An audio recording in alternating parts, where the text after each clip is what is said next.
again for joining us. This is our first video of 2018. You not need me to tell you who the loss are behind us. The loss of Peter and Joby Martin. No mercy loss. We're now into the start of March. It's bitterly cold here. So we're going to go inside and grab a hold of Peter. So here we are, back inside in the heat, so we are. Yeah, Peter, it's good to see you again. Alright, Mick. Good to have you back. My apologies. I had hoped to come up with you and do sort of a video every month. Yes. And give everybody a sort of a that was the roundup. plan, yes. But unfortunately, due to health reasons and all, it didn't happen. So, tell me what's been happening from the last time I've seen you.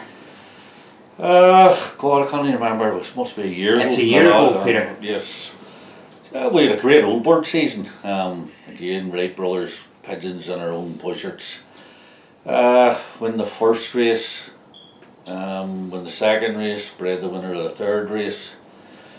Win the fifth race, was the longest inland. Won the first channel race and won the last channel race. Good fed positions, good club positions. Big birdies too in the club this year. But no, really pleased with the way the old birds went. It was our first time ever on roundabout. Haven't flown a hen bar young birds for years. And opened my eyes a bit. Let you know that it's not just straight with who do you need anymore. And it was a bit of an eye opener for me with the hens, because there was days that the hens trounced the life out of the cocks. And there was days it was the opposite. Joby pulled out two fantastic young cocks. They're off a daughter of the golden pair, paired to a lean putting with a quarter Van de Beele in it.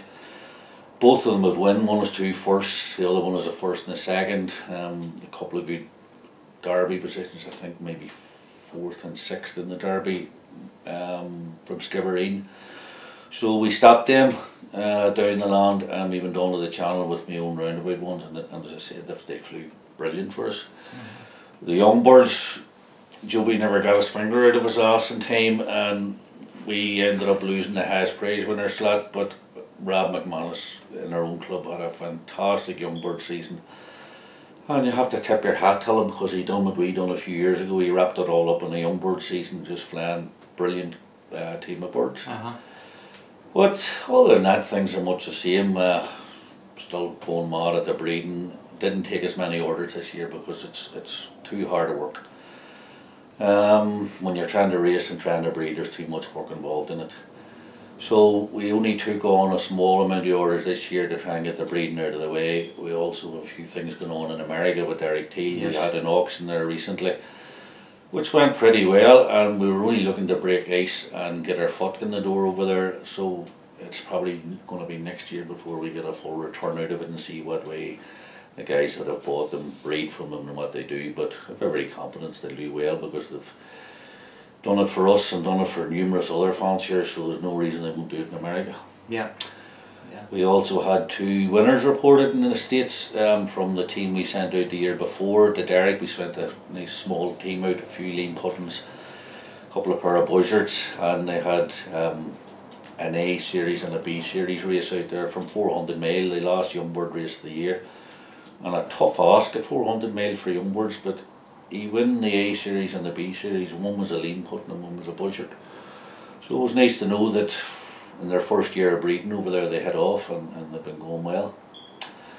And we also had one reported in Romania from Dume Anatoli. Came here with his brother and bought pigeons, and I remember posting a video of a wee dark red rum hen that I said was on her way to Romania. Well, she bred him his first ever winner, and I think it was like 71 members and 1,800 birds or something, which was pretty good. Very popular sport over there in Romania, and getting bigger. Unlike us here in Ireland, where it's getting smaller and everything seems to be on the decline. But as you know, I'm now Ulster Fed Secretary as well, so hopefully push the Fed on a bit and see can we get a few more members and a few more birds and a few more pound as well, and bring the Fed forward a bit. But basically that's about it. It's the usual not enough hours in the day out the back and all that. So Pierre, I mean, as you said there in previous videos, you had said about the lean puddings, the winning for the Wright brothers and stuff. Not only is doing it here, that they're doing it in America too. They're doing it in America, and we had a great result. I owed Ronnie Williamson a pair of young birds, and it's taken a piss at me a few times about it because I owned them from years ago. And he met me in Dublin a couple of years ago, and he said to me, "I bought 2 of your pigeons and never got them." Long story short, the birds were sent down. It was a mix-up, and someone else, Eamon Wright and Mara, ended up with them, and both of them actually win. But I promised Ronnie I would get them as young ones about 10 years after they were due. And I did. I had a cancellation and an order from a guy in England, so I picked out a couple of lean puddings and sent them down to Ronnie, and he phoned me and thought they were buzzards, but he really liked them, so he ended up, Ronnie got, I think, 10 or 11 of us, but he was 9th in the Talbana Young Bird Derby with one of them, or Talbana Young Bird National. And in fairness to him, he was on the phone right away about it and told me about it, so I was able to look up what it was bred from, and it was lean pudding with a wee touch of Marcel in it. Again, the golden pair. But it was nice to know that someone like Ronnie Williamson can take them on and get a turn out of them in his first crack at them. So yeah, they've been going pretty well. 5 fanciers that we sent testimonials to America had all win this year with the birds. We wanted up to date testimonials, so there were 5 guys that had all win with them. One guy, Dave Backhouse, relatively new at the game. He had the only bird in the club twice. From national racing over in England, they actually extended the race to a 2-day race in the club, and he still had the only bird in the club. So again, the Wright brothers pigeons proving how good a quality they are. Yeah. We'll see how things go, and we'll see how things progress in America and Romania, and just take it from there. It's getting them out there, and don't hold the good ones back. I always said if I wouldn't keep it myself, I wouldn't let it go out. Well, I mean, it's whenever you have a stud, other people have to be winning with your birds. Well, I mean, we have a small stud in comparison to some, and it's only what I can maintain and manage myself, and as usual, like every pigeon man, I'm sitting with too many pigeons. But I mean, we have 16 boxes basically in each section. 1 family of buzzards, 1 family of lean puddings, and a family of Vanderbilis. But I'm sitting with like 13 cocks in the aviary spur that haven't been used. If a mate of mine coming down, he's going to take them up for the year and make use of them. But you always have to have something about it. If someone calls or they want a particular lane, it's nice to be able to go and say there's one, or you always have to keep them to your stock replaced as well. I mean, we've Bullet out there and Turbo. We were filling away even yet, but I have about 8 or 10 from them in the aviaries that have been breeding all year round with them, and I just keep throwing them fresh hens. So if there's reincarnation, like, I want to come back as a bullcock in that garage out there, because they're having the time of their lives. And so you said there that you took over the chairmanship of the Ulster Fed. Well, the secretary's job of the Ulster Fed, job. But I mean, that's gonna. What way is that going to impact? I really don't know. I think time-wise it involves a lot of time. I'll just be working my own team of pigeons. Joby will have to work his, and we'll take it from there. But there was no one to take the job. There was just no one there to take it, and the only organisation I ever raced in was the Ulster Fed, and I wouldn't want to see it go down the tubes. If they don't get a secretary, they don't go nowhere. So I put my neck in the noose and took the job, but we'll see what way it works out. Joby will definitely have to get his finger out this year, Mick.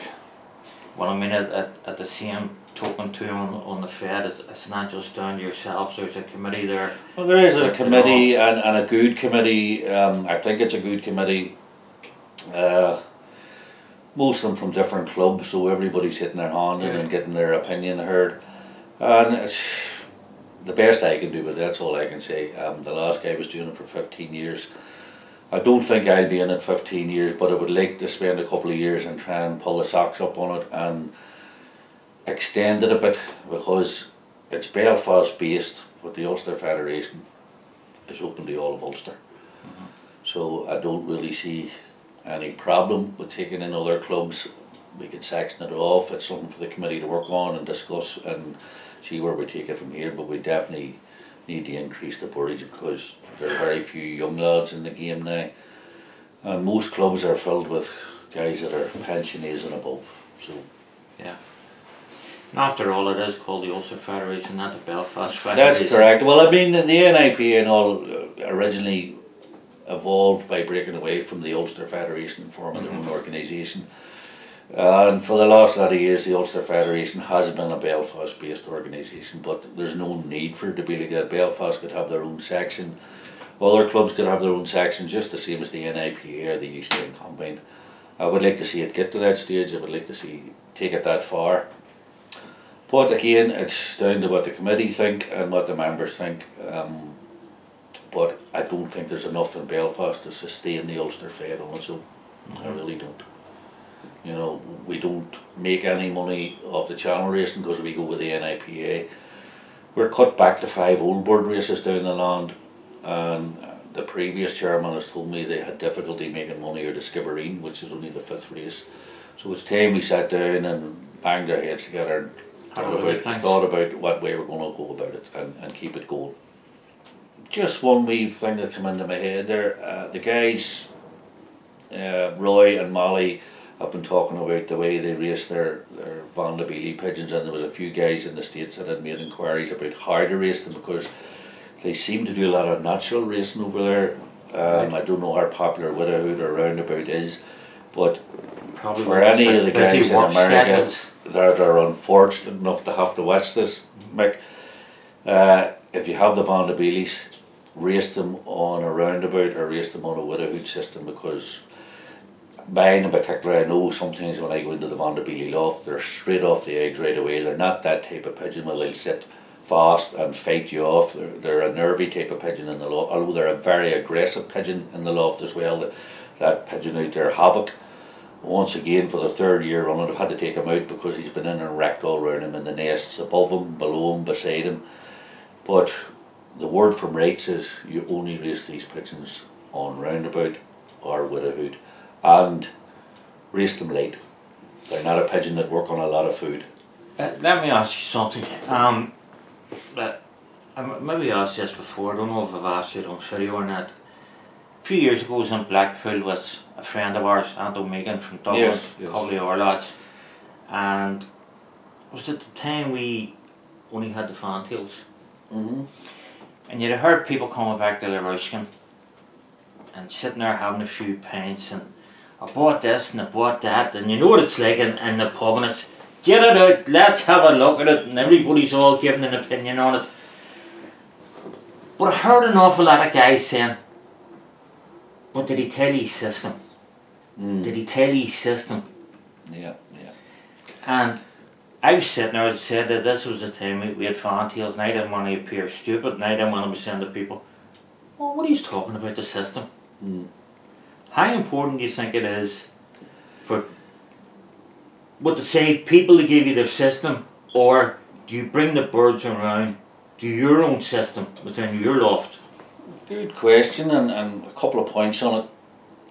You're watching fanciers, so obviously you're going to buy, or if you're thinking about buying, you're looking at successful fanciers. You must look and visualise the way that they race their pigeons. You must ask them what system they own, what way they feed them, what type of feed they use. That's what's got them there. That's what's got you to go looking at them. They've already done the legwork. They've done, as Roy would say, the spade work. They have done all the spade work. So if you're going to race their pigeons, you race them as near to the way those guys are racing them as possible. I've told this story before about when I got my old original buzzards of Harry Clinton, and he gave me the stock, and he maintained that the Nelly pigeons were the business. They would be there every week. The red rum pigeons would be there maybe once every 3 or 4 weeks, but when they came good. Well, on my system, the way I trained and the way I fed, within a couple of years the Nelly ones had nearly disappeared, but the red rum ones were there every week. Basically the opposite of what Harry had said. Yes. But it's the way Harry worked his birds hard, I worked my birds hard, but we worked them in different ways. And whatever worked for him with the Nelly pigeons didn't work for me here. Yes. But whatever didn't work for him with the red rums did work with me here. And the red rum ones are still here to this day. You must find out the pigeons, and sometimes that takes a few years of mistakes and mishaps and a bit of learning before you know. I mean, there's days here we can predict nearly what pigeon we're getting according to the weather conditions, but that's after working with them a lifetime and finding what lines come and what ones don't. We're only getting to the bottom of the Vanderbilt pigeons now, what way they perform, but then again Roy has done the speed work and said this is the way we work them, this is what didn't work, this is what pigeons fail to decide and whatever. Yeah, you gotta get to know your pigeons and the guys that you're buying them from. You must know what way they're flying them. The amount of people that I bought his pigeons, they weren't worth a shit. They were no good. Look in the mirror before you look at the pigeon and ask yourself, did I do everything I could for those pigeons? Because 9 times out of 10 you maybe find that you didn't. Well, I mean, it was the same. There's a man there that won 2 nationals in the NIPA last season, David Campbell. At Davy's pigeons, some people said to me, no, I mean, what have you done with them? And I said to them, look, I'm only racing pigeons. 3-4 years. We have never raced a full season due to my health. So don't put the pigeons down. It's probably I'm more the fault than the pigeons. I think there are more good pigeons in everybody's loft than they actually give themselves credit for. But if you're not going to work the pigeon, people think when they put their hand in their wallet, the war's over. I have paid the money. Yes, you can't buy success. Yeah.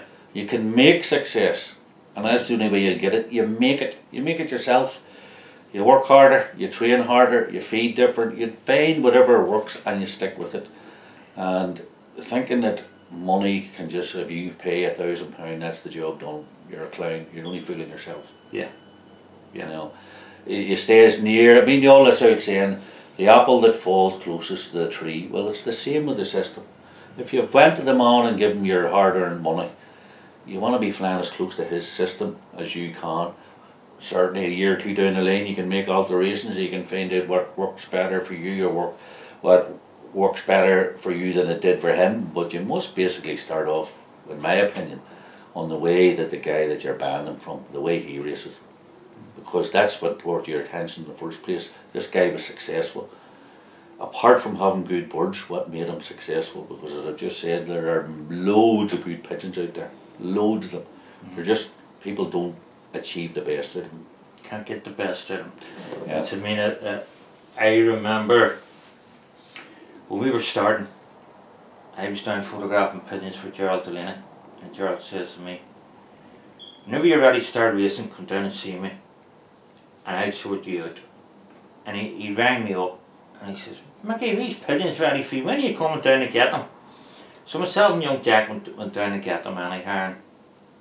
It was our first year racing. I was green as Hector, like, and didn't know anything. And I turned around and says to Gerald, are these sprint pigeons or distance pigeons or what are they?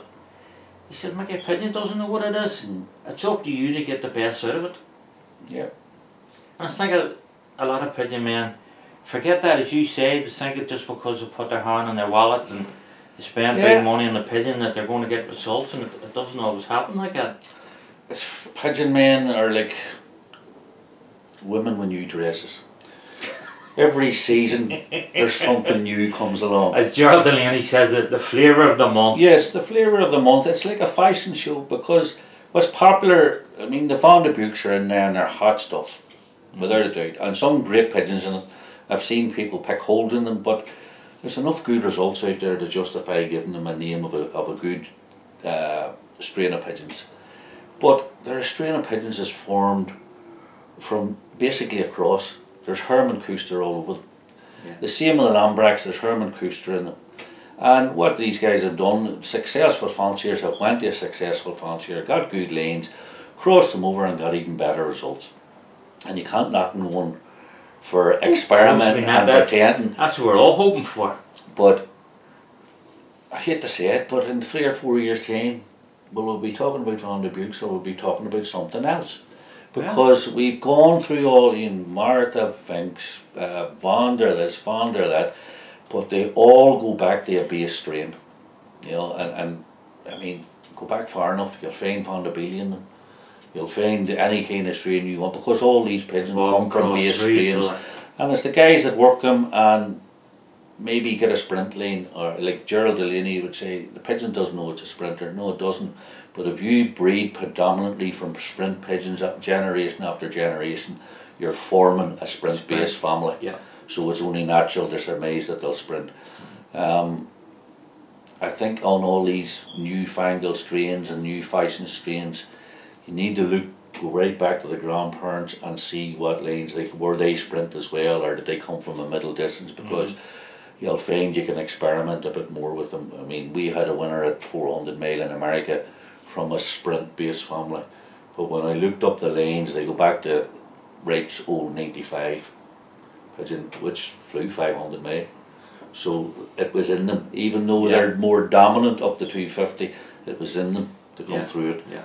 So you need to know what lanes you're working out and what lanes they come from.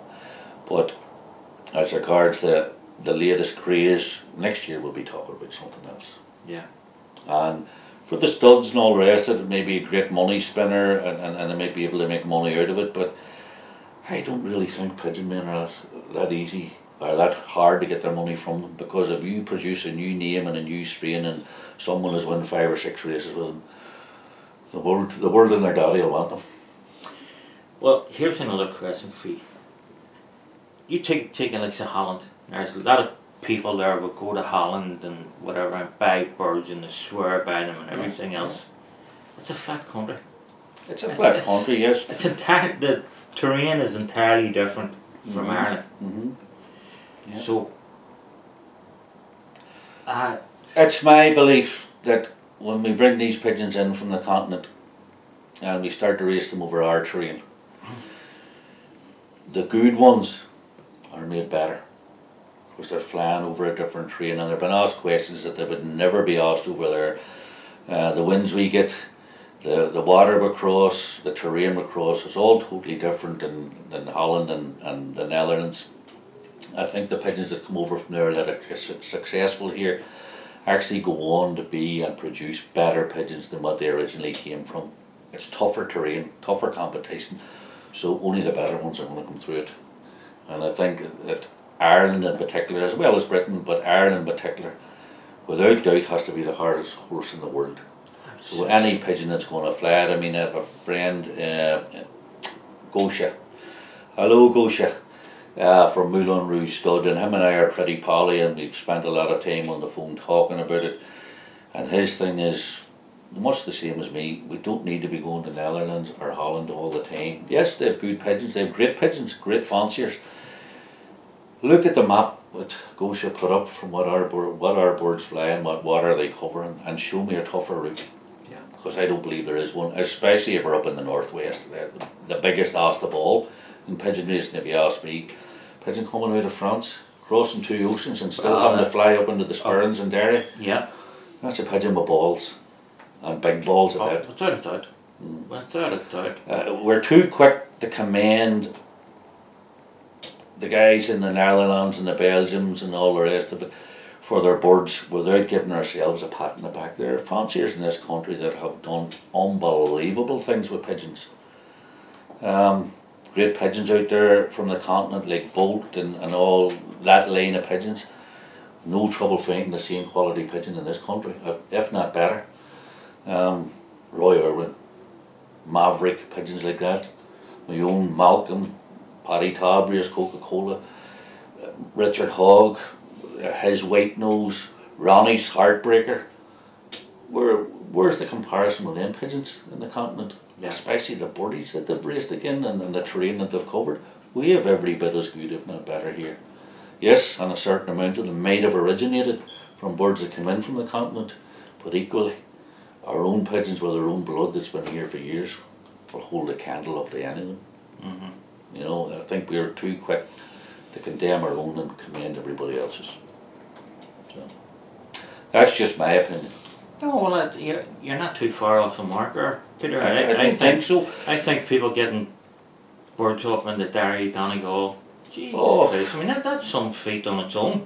Well, anybody that doesn't believe it, if you drive from Belfast to Derry, I done it, I must have been in the good books. You took me away a couple of weeks ago to Derry for the weekend. But the drive, the last 40, 50 mile, when you're climbing up over their spurns and up into there, and you actually see what them pigeons have to contend with when they're at their tiredest and they're at the home end and maybe the light's fading to get up into there at that time. That's a pigeon. That's a proper pigeon in my estimation. There are very few like it, and I know there are great distance fanciers over in the continent, and they can knock out 500 and 600 mile on the day.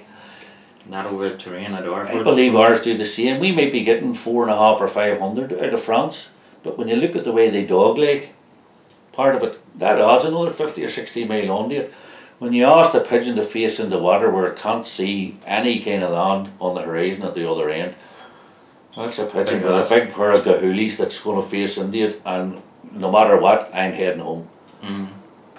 It takes a special pigeon to do it, and I don't know if the pigeons coming, the distance pigeons coming in from the continent, I would like to pit them again our own, just to see what comes out on top, because I know where my money would be going. Well, talking about where your money's going, it's not the first. It's not the first time I've heard Peter Martin put his money where his mouth is. Yeah. What are you walking me into now? The name of one partnership or one fancier who you think is up and coming that people should watch out for. Oh God, there are a few.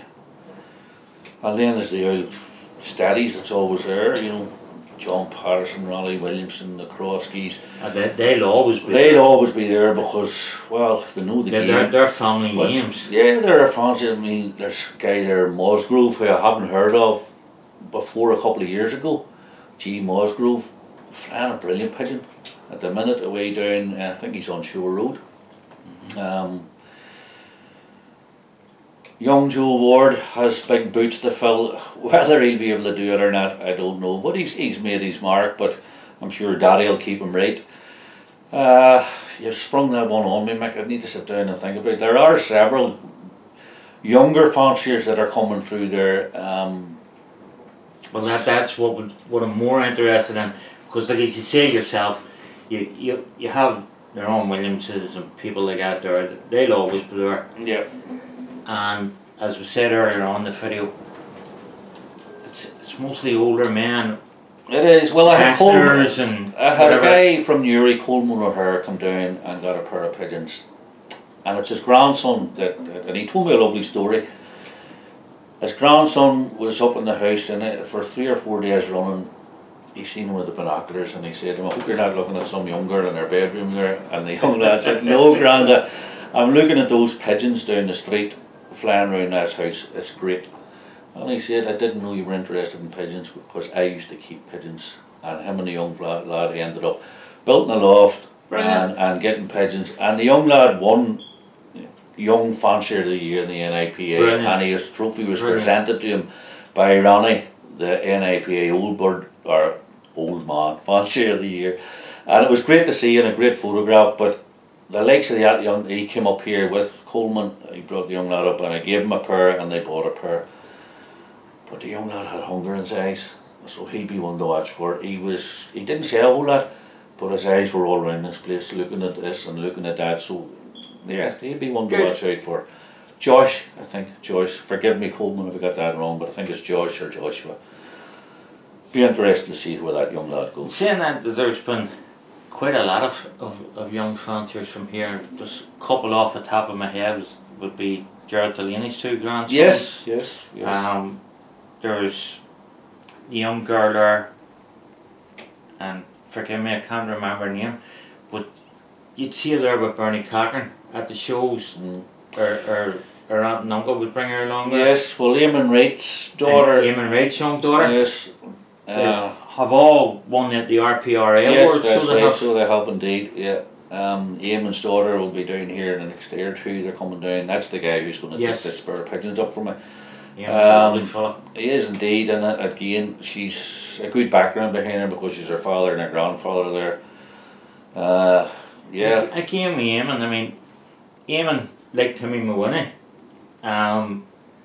they shoulder birds too. Yeah, and they're very successful at it. Very successful. But what a lot of people maybe don't know is the birds that they're racing is actually the birds that they're showing. That's right, that's right. I remember Eamon bringing in the Dell bars and crossed them over, and they were lovely looking pigeons, but they flew very, very well. And Timmy does the same. Timmy's always after he's always after a good-eyed pigeon, so he always, because he might sneak it into the shoes and get himself another card. We know your game, Timmy. No, again, Timmy's not that, well, he might be big, but he's not that old, you know what I mean? He's name bellies on him. He's been around for a long time. He's been around a few plates, that's for sure. We're only taking a piss, Timmy. This is when you know we're getting bored with the video, when we start taking the piss of people. No, but no, good to see a bit of young fresh blood coming in there, because instead of all being old men that's ready for pension age and bus passes, we need to have a bit of young blood coming in there to keep it moving on. Of course we do. No. Of course we do. Well, Peter, I think we'll wrap it up round a bit here, because the weather forecast is a I